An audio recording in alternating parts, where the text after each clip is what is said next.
खून के रिश्ते से भी ज़्यादा मजबूत है हमारा वैचारिक भाईचारा, जो मुझ में है, जो लक्ष्मण भाई में है, जो नीरज भाई में है, और हमारे होते रहेंगे। कहीं ऐसा तो नहीं इनके सहारे अखिलेश जी से फिर दोबारा गठबंधन की बात चले?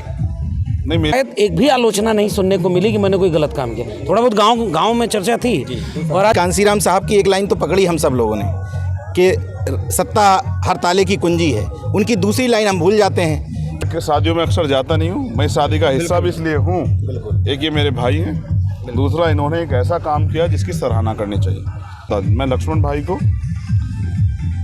उनकी पत्नी को, इस दोनों नवनिर्वाचित जोड़े को बहुत बहुत बधाई देता हूँ, उनके लिए मंगल कामनाएं करता हूँ। अगर आपका वैवाहिक जीवन अच्छा रहा तो इससे बहुत लोग प्रेरणा लेंगे। लेकिन तो एक बहुत अच्छी शुरुआत, और ये अच्छी बात ये है कि ये अरेंज मैरिज है, दोनों परिवार इसमें सामूहिक रूप से सहमत हैं। ये नीरज भाई हैं, और अंतरजातीय विवाह पे इनका जो संगठन है वो बहुत काम कर रहा है।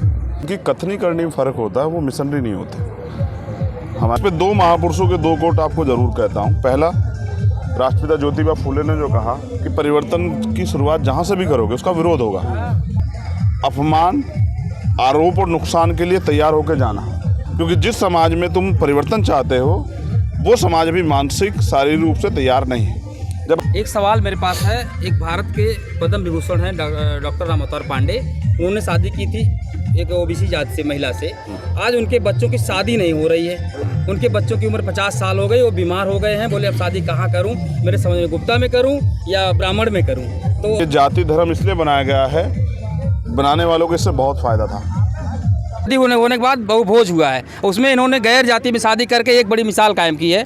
उसके ऊपर बात करेंगे। आखिर में एक संदेश क्या गया है उत्तर प्रदेश में, देश में लक्ष्मण भाई ने जो काम किया, इनके लिए बधाई। इसके लिए आप दे रहे हैं, मैं दूँ?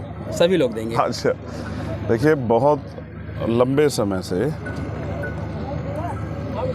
क्योंकि हम जो पढ़ते हैं उसको प्रैक्टिकल करना बहुत ज़रूरी होता है। हम दूसरों से उम्मीद करते हैं कि वो इसको प्रैक्टिकल को करें। हम बातें बहुत बड़ी बड़ी करते हैं, महापुरुषों के बारे में बहुत ज्ञान बांटते हैं, लेकिन जब व्यक्तिगत खुद पे आती है तो हम उससे बहुत कोसों दूर चले जाते हैं। तो जिनकी कथनी करनी में फ़र्क होता है वो मिशनरी नहीं होते। हमारे साथ नीरज भाई हैं, और अंतरजातीय विवाह पे इनका जो संगठन है वो बहुत काम कर रहा है।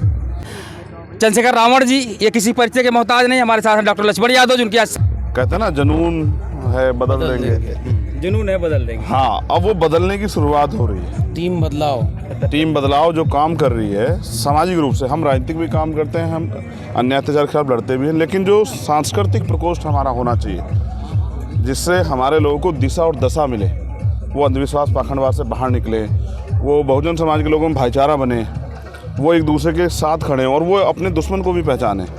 तो एक बहुत अच्छी शुरुआत, और ये अच्छी बात ये है कि ये अरेंज मैरिज है, दोनों परिवार इसमें सामूहिक रूप से सहमत हैं। ये और लोगों के लिए मिसाल है। और मुझे ऐसा लगता है जैसे मैंने इनसे एक अपील ज़रूर की है, घर चलाने के लिए कई चीज़ें ज़रूरी होती हैं, मैंने इनसे एक अपील की है कि आपकी शादी के बाद बहुत सारे लोगों की निगाह होगी। अगर आपका वैवाहिक जीवन अच्छा रहा तो इससे बहुत लोग प्रेरणा लेंगे। लेकिन किन्हीं कारणों से अगर आपके वैवाहिक जीवन में कोई बाधा उत्पन्न हुई तो बहुत सारे लोग जो सोच भी रहे होंगे वो भी पैर पीछे खींच लेंगे। तो इसलिए बहुत जिम्मेदारी से, आपके पास आप एज है, आप नौजवान पीढ़ी के नेता हो, आप खुद मिशनरी व्यक्ति हो, आपकी पत्नी मिशनरी है, इसको समाज देखेगा और समाज आकलन करेगा कि ये जो कहते हैं वो कर भी रहे हैं या फिर ये सिर्फ दिखावा है। तो मैं सबसे उम्मीद करूं कि वो करे और खुद ना करूं, ऐसा नहीं होता। मैं लक्ष्मण भाई को, उनकी पत्नी को, इस दोनों नवनिर्वाचित जोड़े को बहुत बहुत बधाई देता हूं, उनके लिए मंगल कामनाएं करता हूं महामानव से, अपने संतों गुरुओं महापुरुषों से, प्रकृति से, कि स्वस्थ रहे, दीर्घायु हो, और जिस तरह से पहले से मिशन का काम कर रहे थे इस तरह से आगे भी अपने वैवाहिक जीवन के साथ उसको भी करते रहें, क्योंकि हमारे कंधों पे बहुत बड़ी जिम्मेदारी है। व्यक्तिगत जीवन के साथ हमें अपने महापुरुषों के आंदोलन को भी आगे बढ़ाना है और बहुजन समाज में टूटे हुए भाईचारे को दोबारा से जिंदा करना है। एक सवाल मेरे पास है, एक भारत के पद्म विभूषण हैं डॉक्टर राम अवतार पांडे, उन्होंने शादी की थी एक ओबीसी जाति से महिला से। आज उनके बच्चों की शादी नहीं हो रही है, उनके बच्चों की उम्र 50 साल हो गई, वो बीमार हो गए हैं। बोले अब शादी कहाँ करूँ, मेरे समझ में गुप्ता में करूँ या ब्राह्मण में करूँ? तो और जो ताने पड़े हैं उनके ऊपर होने के बाद, वो चीज़ से हम लोग कैसे बच पाएंगे, ये बारे में क्या सोचा आप लोग? देखो, एक चीज़ शादी की बात, समाज में बदलाव हो रहा है। ये जो शुरुआत इन्होंने की है, इसके लिए इनको भी अपने परिवार से लड़ना पड़ा होगा। इस पे दो महापुरुषों के दो कोट आपको ज़रूर कहता हूँ। पहला, राष्ट्रपिता ज्योतिबा फूले ने जो कहा कि परिवर्तन की शुरुआत जहाँ से भी करोगे उसका विरोध होगा। आपके सगा भाई करेगा, आपकी बहन करेगी, माँ करेंगे, पिताजी करेंगे, चाचा ताऊ करेंगे, पड़ोसी करेंगे, लेकिन परिवर्तन सुनिश्चित है। वो प्रकृति का नहीं, परिवर्तन होना है। आज नहीं तो कल हम लोग जाति के बंधन से मुक्त होकर मानवतावादी सोच की तरफ आगे बढ़ेंगे। और इंसान, पुरुष व महिला, एक ही प्रक्रिया से पैदा होता है। ये जाति धर्म इसलिए बनाया गया है, बनाने वालों को इससे बहुत फ़ायदा था। तो हम तो जातिहीन समाज के लिए इस काम को आगे बढ़ा रहे हैं। बाबा साहब अम्बेडकर की किताब है ना, एलिमिनेशन ऑफ कास्ट, उस पूरे का सूत्र ही है, जाति का विनाश करने का सूत्र ही उन्होंने ये दिया है कि अंतर्जातीय विवाह। अब मैं आपको मान्यवर काशीराम साहब की एक बात बताऊं, जो आपने मुझसे ताने बहुत पड़े। तो मान्यवर काशीराम साहब अपने साथियों को सिखाते हैं कि अगर मिशन का काम करने जाओगे, परिवर्तन काम करने जाओगे, तो अपमान, आरोप और नुकसान के लिए तैयार होकर जाना। क्योंकि जिस समाज में तुम परिवर्तन चाहते हो, वो समाज भी मानसिक शारीरिक रूप से तैयार नहीं है। जब आप उनके बीच जाके परिवर्तन की बात करोगे, हो सकता है उनको अच्छी ना लगे, वो आपके ऊपर आरोप लगाएं, वो आपके ऊपर आरोप लगाएं, वो आपका अपमान करें, हो सकता है वो आपको अपशब्द भी कह दें, हो सकता है इसकी वजह से कहीं आपका आर्थिक नुकसान भी हो जाए, कोई झगड़ा भी हो जाए। इन सब चीज़ों की परवाह से ऊपर ही है मिशन। जब हम समाज के लिए जीते हैं, जब हम समाज परिवर्तन करना चाहते हैं, तो अगर हमें गालियाँ, आरोप, अपमान ये अगर मिलता भी है तो हम इससे घबराने वाले लोग नहीं हैं। और हम में से एक है लक्ष्मण भाई, हिमांशु जी, तमाम साथी जो इस उम्मीद के साथ काम कर रहे हैं कि समाज में परिवर्तन आए। और मेरा मानना है, युवा है जो अभी आपने देखा जाए सोशलिस्ट जस्टिस की लड़ाई लड़ रहे हैं, शादी नहीं की, इस डर के नाते गैर जाति में खुलेंगे तो बड़ी बदनामी होगी। भाई ने तो बड़ा दिल दिखाया समाज में आके। ये आप ही की सोच लग रही है। मुझे तो बड़ा आश्चर्य है। नहीं, मुझे आश्चर्य है कहीं आपने इनकी शादी की वीडियो डाली और जिस पे जिन लोगों ने कहा कि ये गलत काम हुआ है, तो मुझे भी दिखाना। समाज हर उस बिल्कुल एक्सेप्ट करता है, बात का समर्थन करता है, स्वीकार करता है और उसके साथ खड़ा होता है अगर कोई परिवर्तन की बात होती है। बहुजन समाज अब गुलाम समाज नहीं रहा। जिन्होंने अपने महापुरुषों के चित्र पकड़े हैं उनका नहीं कह सकता, जिन्होंने चरित्र पकड़े हैं, जिन्होंने पढ़ा है, वो जानते हैं कि लक्ष्मण यादव जी ने जो काम किया वो समाज हित में है, परिवर्तन के लिए है, देश हित में है, और इससे एक नया बदलाव समाज में जाएगा और ये अच्छा है।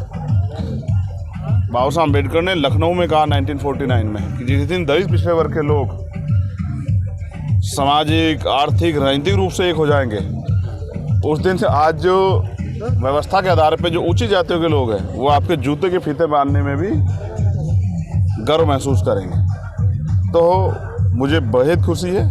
और मैं शादियों में अक्सर जाता नहीं हूँ, मैं शादी का हिस्सा भी इसलिए हूँ, एक ये मेरे भाई हैं, दूसरा इन्होंने एक ऐसा काम किया जिसकी सराहना करनी चाहिए। और मैं किसी की शादी की फ़ोटो भी नहीं डालता। मैं प्रयास करूँगा कि कल मैं इनके वाली शादी की फ़ोटो को पोस्ट भी करूँगा कि मैं उस परिवर्तन की सोच का हिस्सा था। एक सवाल और है, 2024 का जो ताना बाना चल रहा है, जिस तरह से बीजेपी का अगेंस्ट सारे विपक्ष एकजुट होने की बात करता है, लेकिन हो नहीं पाता कि अपने अपने मुद्दों को लेकर कुछ इस पर राय देंगे? नहीं, राय नहीं है। अगर हम अपना व्यक्तिगत स्वार्थ छोड़ देंगे और जो सामाजिक न्याय के जो सिद्धांत है, जिसकी इतनी संख्या बारी उसकी इतनी हिस्सेदारी, जो बहुजन की बात करेगा वो देश पर राज करेगा, वो जो विचार हैं उनको ईमानदारी से अगर फॉलो करेंगे तो परिवर्तन हो जाएगा।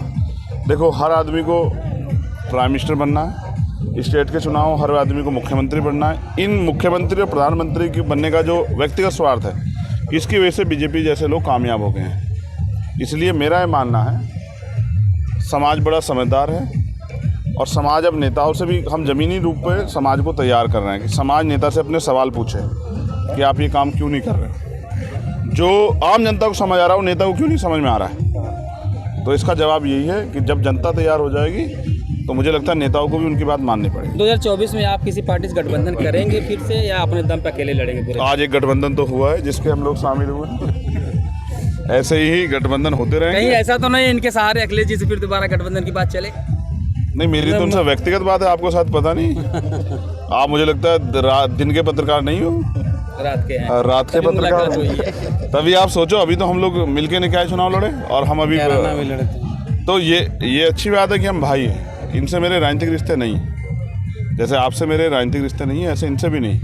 हाँ, हम इस आंदोलन में संघर्ष के भाई हैं और ये भाईचारा ज़्यादा मजबूत है, खून के रिश्ते से भी ज़्यादा मजबूत है हमारा वैचारिक भाईचारा, जो मुझ में है, जो लक्ष्मण भाई में है, जो नीरज भाई में है और हमारे और साथियों में, जो कहीं ना कहीं आज हमारे साथ कई और साथी शामिल हुए, लोटन नाम निषाद जी शामिल, वो तमाम लोग वैचारिक रूप से जो है इस आंदोलन के हमारे साथी हैं। इसलिए हमारा भाईचारा है और इस भाईचारे में कोई खोट नहीं है, ये ईमानदार भाईचारा है, ये भाईचारा आगे बढ़े, ऐसी मेरी मंगल कामना है। Thank you. एक सवाल भाई साहब से लेते हैं। भाई साहब, आपकी शादी की जो बहुत बहुत बधाई हो। ज़्यादा देर नहीं बोलूँगा। हाँ जी और ये बताइए क्या संदेश देंगे युवाओं को आप? नहीं, तो मेरे लिए तो बहुत निजी लम्हा है और मैं नहीं चाहता था कि इस तरह से सार्वजनिक हो, लेकिन अभी जो चंद्रशेखर भाई ने बोला है कि समाज बहुत सारी चीज़ों के लिए स्वीकार करने और उसको प्रोत्साहित करने के लिए तैयार है, और उसमें से सबसे महत्वपूर्ण चीज़ है जोड़ने की, और जिस भी स्तर पर जोड़ने का काम हो उसको लोग सेलिब्रेट करने लगते हैं। मैंने शादी की कोई कार्ड की फ़ोटो शुरुआत में सोशल मीडिया पे नहीं डाली, लोगों ने खुशी खुशी उसको शेयर करना शुरू किया। और आप जो सवाल पूछ रहे थे ना, मुझे शायद एक भी आलोचना नहीं सुनने को मिली कि मैंने कोई गलत काम किया। थोड़ा बहुत गांव में चर्चा थी और आज पूरा गांव यहाँ पर खड़ा था, क्योंकि हमारे जो वैचारिक रिश्ते जिन लोगों से थे वो आज हमारे यहाँ साथ खड़े थे। इसलिए इन लोगों का खड़ा होना, चंद्रशेखर भाई का, नीरज भाई का, और तमाम लोग आए पूरी शादी में, इसने एक पैगाम दिया और इसने मुझे भी हिम्मत दी है। हम लोग मिल करके हम लोग भी बिना बुलाए आए हैं। नहीं,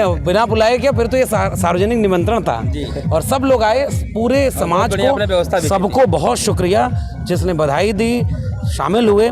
इस तरह की चीज़ें और बढ़ें, लोग जुड़ें और मोहब्बत का भारत बने। शुक्रिया। Thank you. एक सवाल आपसे भी सर, नीरज भाई, ये हमारे पुराने साथी हैं। जरूर। ये आप क्या संदेश देंगे भाई लोग साथ में? संदेश दोनों लोग स्पष्ट पहले ही कर चुके हैं।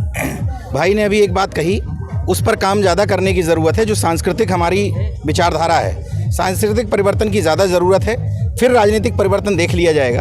क्योंकि कांसीराम साहब की एक लाइन तो पकड़ी हम सब लोगों ने कि सत्ता हर ताले की कुंजी है। उनकी दूसरी लाइन हम भूल जाते हैं कि बिना सामाजिक परिवर्तन हुए अगर राजनीतिक परिवर्तन होगा तो बहुजनों के किसी काम का नहीं होगा। हम तमाम साथी, तमाम भाई उसी सामाजिक परिवर्तन के लिए लड़ रहे हैं। एक नाव बनने जा रही है क्या? बनी हुई है, लेकिन दिखाई नहीं पड़ रही। अरे कैसे नहीं दिखाई पड़ रही है? कहने ने जनता नहीं, बिल्कुल दिखाई दे रही है। अभी गोरखपुर से आया हूँ, गोरखपुर में बाबा के खौफ की बात कहते हैं। आज आप पता करिए, योगी आदित्यनाथ खुद गोरखपुर में मौजूद थे, उनके सामने एकदम चिलचिलाती धूप में पसीने से तरबतर 10,000 लोग बौद्ध धर्म की दीक्षा ले रहे थे। और क्या परिवर्तन आप देखना चाहते हैं? गोरखपुर जैसी जगह में मुकदमा ना करे बाबा, क्या फर्क पड़ता है? मैंने आपसे पहले भी कहा, हमेशा तैयार रहते हैं। मलाई हमारे खाते में, और मुकदमे के लिए दूसरा नहीं आएगा, उसके लिए तैयार रहते हैं, उसमें कोई दिक्कत नहीं। बहुत बढ़िया, बहुत बहुत शुक्रिया सभी लोगों को। भाई साहब बहुत बहुत धन्यवाद।